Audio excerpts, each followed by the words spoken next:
O Livro dos Espíritos, Allan Kardec.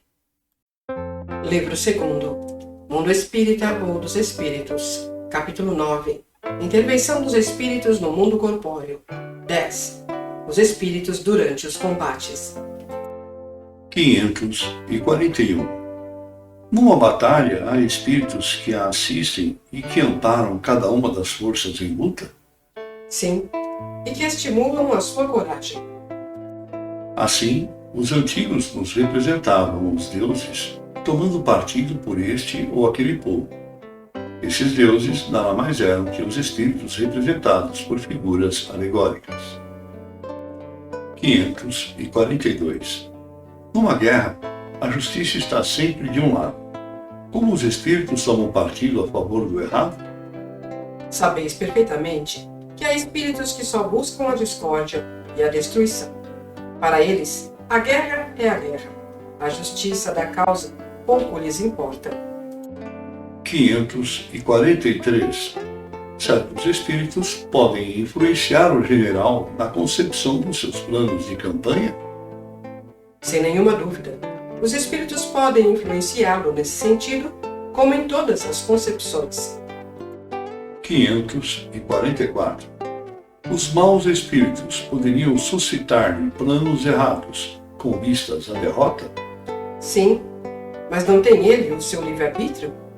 Se o seu raciocínio não lhe permite distinguir uma ideia certa de uma falsa, terá de sofrer as consequências, e faria melhor em obedecer do que em comandar.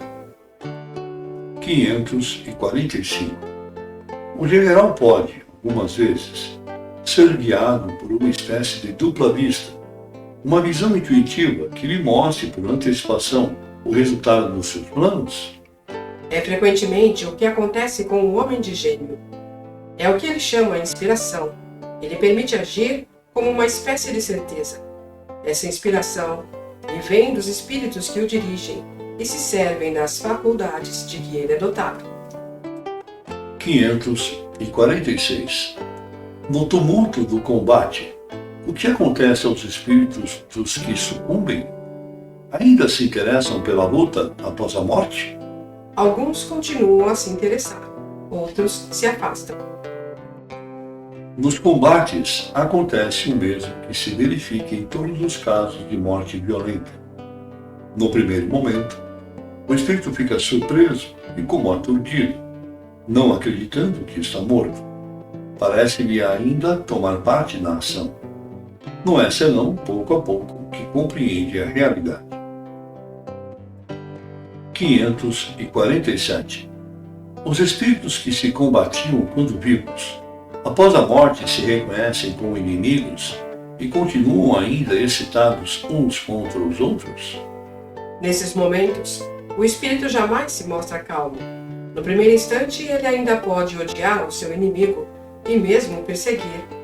Mas quando as ideias se lhe acalmarem, verá que a sua animosidade não tem razão de ser.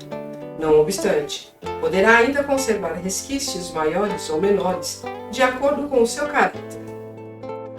547-A. Houve ainda o fragor da batalha? Sim, perfeitamente. 548. O espírito que assiste friamente a um combate, como espectador, testemunha a separação entre a alma e o corpo? E como esse fenômeno se apresenta a ele?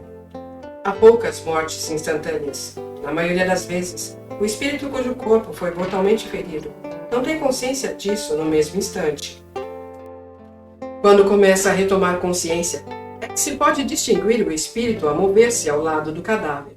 Isso parece tão natural que a vista do corpo morto não produz nenhum efeito desagradável. Toda a vida tendo sido transportada para o espírito, somente ele chama a atenção, e é com ele que o espectador conversa ou a quem dá ordens.